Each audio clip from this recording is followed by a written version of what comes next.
Fox 2 presents Hancock and Kelly. Good Sunday morning to you. Welcome to Hancock and Kelly on Fox 2, where we take on the top issues of the week. On the right is John Hancock. Top of the morning. On the left is Michael Kelly. Happy Sunday. And I'm Andy Banker. On the agenda, MoDOT's snow job. As we get belted by winter storms, MoDOT gets called out for a history of shortcomings in snow removal. Will Missouri go way out for Waymo? Waymo wants to bring driverless taxis to St. Louis. Will state lawmakers change the rules to make it happen?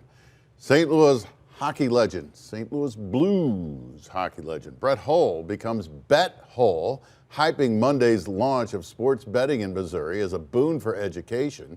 Are Hancock and Kelly in agreement with the Golden Brett, or the Golden Bet, should we call them? And our quote of the week, I voted, just 2 words, as depicted in new works of art that are about to become very familiar to voters in St. Louis County. Plus, St. Louis County's budget crisis leads to the B word being thrown around, B as in bankruptcy. Also, a new path forward for St. Louis's outdated dome, and Illinois Governor J.B. Pritzker rips MAGA on vaccines. But we begin with what was a rather run-of-the-mill snowstorm, leaving St. Louis and much of Missouri snarled with massive traffic delays as MoDOT seemed to just be watching from the sidelines. Our expectation was this was coming in 4 o'clock this afternoon. So we didn't get out there. If we would have known it was going to come in at noon, we would have had them first thing this morning. They would have been out hitting things. And so as this evolved this morning, we got them out as soon as we could. Well, says it was a matter of time. The timeline of Monday's snowstorm shifted from Monday night, then to mid to late afternoon, then to late morning when it actually arrived. Typical 20 to 30 minute commutes became 2-hour ordeals or worse. St. Charles County Senator Nick Schroer wants to lift MoDOT's qualified immunity from being sued for snow removal failures. Is that an answer here, John Hancock? Well, I don't know if you want to sue them, but they need to treat the roads sooner. I mean, it's inexact exactly when the storm's going to hit. It didn't hit like at 2 in the morning or something. They had the full morning they could have treated the roads, and this was a problem where the roads weren't treated, and then when they had the plows out there, we had what we had. Well, we saw it hit Kansas City and then Jefferson City. It was 7 in the morning, 9 in the morning. You could have surmised that it was going to show up early. Yeah, I mean, that's the clouds, Andy. You got the clouds up there, and they float at a certain speed, and you could calculate between Kansas City and Columbia, between Columbia and St. Louis, the cloud calculation. And they should have done that, and they should have been treating the roads. Should state lawmakers do something here, Michael? Are we all just too impatient? I mean, the highways were in pretty good shape just 24 hours later. Yeah, so and give it a day? Look, it was a surprise. This wasn't a failure on the level of what we witnessed in the city with the tornado by any stretch of the imagination, but it was obviously a major mess up that needs to be dealt with. It wasn't a lot of snow either. Like I said, this was not a big time snowstorm for this much trouble. And I think the representative is wanting to take a sledgehammer to an ant here, to go out and sue them and take away qualified. It was a bad storm. It didn't work out. It needs to be fixed. It can't happen again. State lawmakers will have to take action for driverless cars to become legal. The driverless taxi company Waymo is eyeing St. Louis for expansion. A news release from the company says it is now conducting manual test drives in the region, starting in downtown St. Louis. The company claims data shows the driverless technology actually improves safety. Missouri House Speaker, Republican John Patterson, applauds Waymo's potential expansion here. So does Republican U.S. Senator Eric Schmitt of St. Louis County. 2 bills have already been filed for next year's legislative session in Missouri to greenlight this. Michael, you going to get one of those taxis? Probably not immediately, but I think it's inevitable, right? We're seeing this happen in the big cities. Now it's coming to St. Louis. I would hope that we're not going to treat this the way that we treated the railroads back in the day or the data centers today, because this is an opportunity for our economy. It's got some things that need to be worked out, but you can't close your eyes to progress. We're going to get to sports gaming in a minute, but it just popped into my head. I mean, should Missouri lawmakers be as cautious about, legalized sports game or driverless taxis as they were about legalized sports gaming? So back in 1992, Andy, I was running for Secretary of State. My wife and I would get in our Oldsmobile Sierra and we'd drive all across. I put 90,000 miles on the car during that campaign, and I got a nickname that year from my wife. Mr. Magoo. I can tell you these driverless cars are way safer than getting behind the wheel with me. Why do Republicans seem to be rah-rah? I mean, we didn't hear it from a lot of Democrat leadership, but, you know, a couple of big-time Republicans saying, you know, let's go Waymo. Technology, and think about the tips you're going to save. You take one of these things. You don't have to leave a tip to the Uber driver. I think it's good. Well, Is there any partisan here? No, I don't think it's Democrats for partisan, this? but as to a United States senator waiting on something that's going on in the city of St. Louis, I'd say follow the money. Let's see who maybe has contributed to them. Speaking of money, St. Louis County has a full-on budget crisis, with county council members saying the county could go bankrupt in the next year or two. The county faces a deficit of more than $80 million. That's just for the upcoming year. We can't print money like the federal government can. We have to live within our means. The only money we have coming in is the only money we can spend. The county council is looking at drastic budget cuts. Chairwoman Rita Days is calling on more fiscal discipline from county departments, which she says continue to ask for budget increases, even though they don't spend all of their money from previous years. County Executive Sam Page is calling for a new tax on online sales, and he wants to use Rams NFL settlement money to cover the deficit. He threatens to veto any cuts he deems to be unreasonable. Council members question whether he has such veto power. John, the council needs to do something this month, really. Yes. What's going to give? Well, what shouldn't give is the Rams settlement money. That's one-time money. If you plug a hole, it's a structural hole with one-time money, the hole returns. And so that's a terrible idea on the part of Sam Page. What they're going to need to do is they're going to cut spending. And they probably are going to do that with some level of across-the-board freezes or cuts. And they probably ought to eliminate some programs that they're currently funding. You cannot spend that which you do not have. And I think Councilman Harder is taking a pretty responsible position. Using Rams money is an irresponsible fiscal position. They've got to solve this, and they need to solve it quickly. Bankruptcy, Michael Kelly? What has happened to the once mighty St. Louis County? Isn't it supposed to be Missouri's largest and most successful county? Right, and that's a word that we would usually hear associated with St. Louis City, not St. Louis County. Right. And I think this speaks to what's happened in St. Louis County over the last 10, 12 years of just dysfunction and inability to cooperate.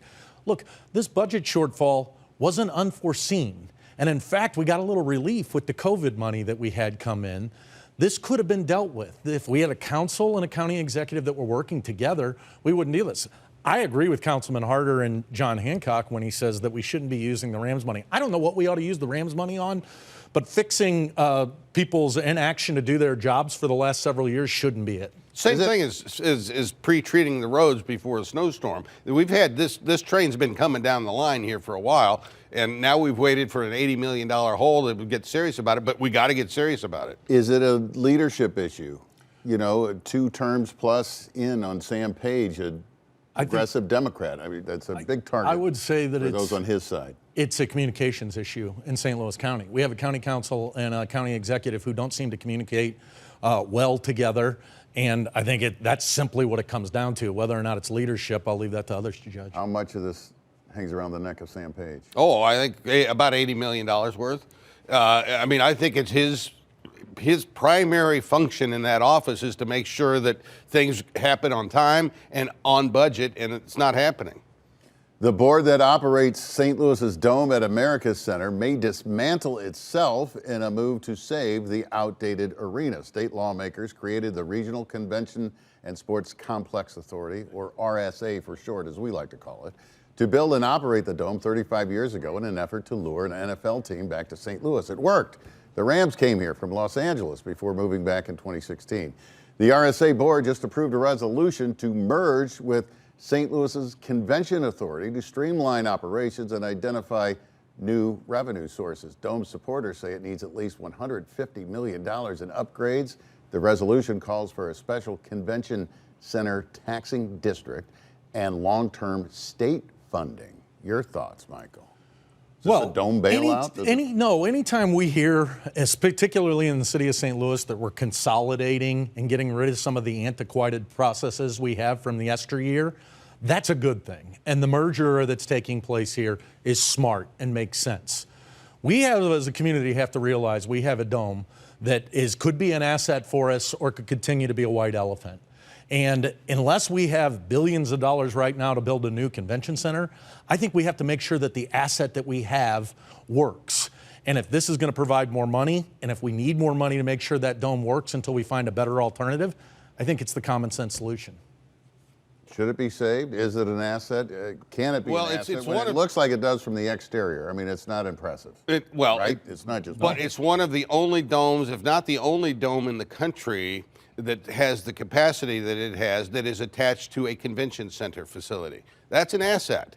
And they, now you got to start recruiting conventions and utilizing that asset, but it is an asset, and I think you've got to put the money in. One of the reasons for this merger is so they can have access to more funding sources to get to the $150 million that is needed to upgrade that facility. But they put concerts in there. They do have sporting events in there, not just the Battlehawks, but they do other sporting activities in there. And it's got a seating capacity that is unique in the St. Louis area for large scale concerts. So it's an asset, and we need to take care of it. And I think we all would be thrilled if tomorrow we could go build a $3 billion convention center like they did in Nashville. That's not a reality of where we're at in St. Louis. Where we're at is we have this asset, and it's languishing. Still to come on Hancock and Kelly, you'll hear from St. Louis Blues legend Brett Hull on Monday's launch of legal sports betting in Missouri. And Illinois Governor J.B. Pritzker blasts MAGA Republicans as he signs a new law on vaccines. Is he just putting on a show?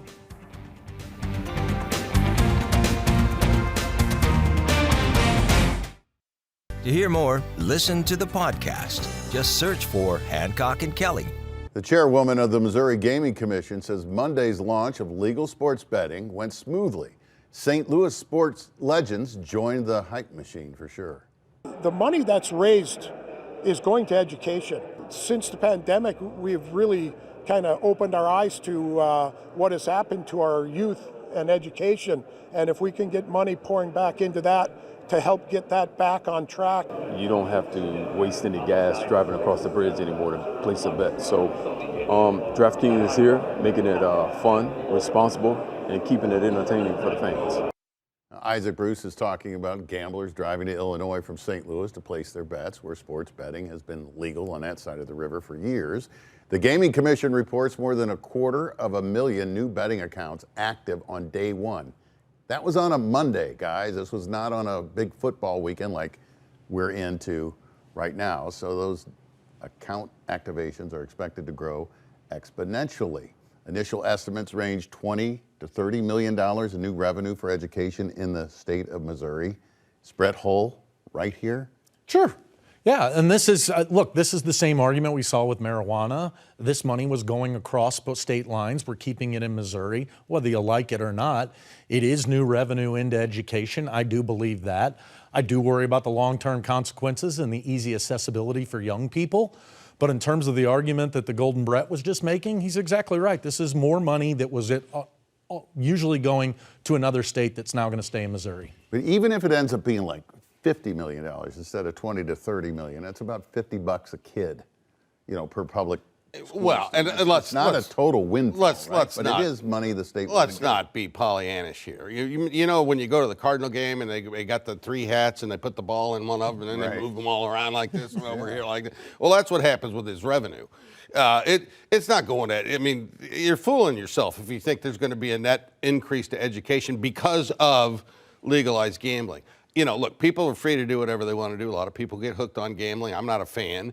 But my bigger concern with legalized sports gaming is the integrity of the sports themselves. We've already seen a host of athletes that have been busted for rigging the system. And you got all of these prop bets where you can vote on the chubby reliever from Cleveland throwing a ball on the first pitch.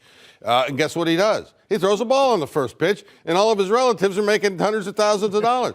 If you don't have integrity in sports, what do you have? Well, the major sports leagues are looking at reforming this and placing strict limits, or at least stricter limits, on how much you can bet on things like John just mentioned. Yeah, We'll see how it goes. They want the money. Democrat Illinois Governor J.B. Pritzker signs a new law pushing back on the Trump administration's undoing of past federal policies on vaccines. He specifically ripped the president and Health Secretary Robert Kennedy Jr. While RFK Jr. and his QAnon-inspired colleagues spreading conspiracy theories and dangerous misinformation about vaccines are running around Washington, Illinois is stepping up to protect the health of our people. And while some other states are denying proven science to serve the MAGA Republican political agenda, Illinois is listening to the experts. He says the new law allows the state health department to safeguard vaccine access and maintain science-based recommendations. Children ages 3 to 7 can now get flu and COVID shots without prescriptions. And the new law mandates that all state-regulated insurers have to cover vaccines. The Trump administration has raised questions about vaccine safety. Critics point out people in Illinois or anywhere else can still get vaccinated even without this new law that the governor just signed in Illinois. Is he just grandstanding, Michael? Maybe, but I think he puts a spotlight on the fact that we've got a complete lunatic running the health department, the national health department, and I think that he's helping to make that point. And who can argue against the insurance companies paying for vaccines that can save the life of your child or your grandfather? How do you see it? I mean, we're getting measles outbreaks because people are refusing to get vaccines more than they used to. That's silly. But yes, this is grandstanding. I don't think there's any necessary benefit that's going to derive. He's using it as an issue. It's a wedge issue with liberals, and he's running for president. And I think that's the sum and substance of all this is. Still to come on Hancock and Kelly, President Trump wants you to blow the whistle on what he calls fake news. And our quote of the week, just 2 words, presented in new works of art that St. Louis County voters will soon be sticking to themselves.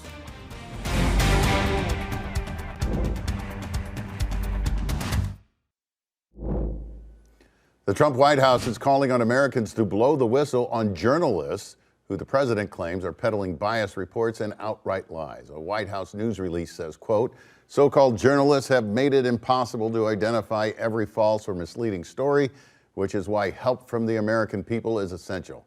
The days of the fake news media controlling the narrative with lies, fake, anonymous sources, and willful bias are over. John and Michael, the White House has opened a portal for people to report this, whitehouse.gov/bias tips. I wanted to make sure I put it out there so people don't think I'm keeping it from them. How do you see this? So let me get this straight. The administration that ran out all the journalists, the New York Times, the Washington Post, now wants everybody to say that the journalists are bad. Look, you talk about grandstanding. This is grandstanding, bloviating, and nonsense. Does he have a point here? Not really. Editorials are biased by design. The news content, it's not the content of the news, it's the editorial decisions of what you include and what you don't include is where you do see a left of center bias in the media. The actual fact content in journalistically generated stories is almost always pristine. His poll numbers are tanking. It seems like this stuff really starts to churn when you got that going on the other end. Is that a wrong connection to make here? No, I think you're spot on. He's a desperate man with some big bad problems. And you do a disservice to the country when you create the impression that journalism is all bogus. That's not healthy for democracy. Our quote of the week is of a much different sort. You know those I voted stickers they give you on election day? The St. Louis County Board of Elections had a contest to let artists in the county design stickers for up and coming elections. The quote is simply, I voted. More than 4,000 people voted for their favorite designs over a 2-week span. These are the winners. There were 4 categories, grades 6 through 8, the artists, 9 through 12 artists, 18 and older artists, and then a sticker for future voters. More than 500,000 stickers will be given out at St. Louis County polling places starting next year. What do you guys think? Well, I'm gratified to see that our public school students here in St. Louis are able to spell the word voted. That's a good step in the right direction. I think it's a great idea. It's cute. Little kid artists, you know, who among us hasn't been hanging those artwork on our refrigerator for so many years? Does it help people appreciate the right to vote a little more? Well, let's hope it trickles down and that people and parents take their kids to go vote. It was helpful for me to go vote. I will never miss a voting day, and it was because I was taken with my parents. Had I gotten a sticker that said I was a future voter, it may have inspired me even more. We need more people voting. We had a program in the schools back in my day. We called Kids Voting, and they would actually have elections with actual ballots in the classroom, and that's all of that's great civics. Final thoughts are next. First, we pause to acknowledge the 84th anniversary of the attack on Pearl Harbor. December 7th, 1941, a date which will live in infamy. The date changed the world. The Japanese surprise attack pulled the United States into World War II.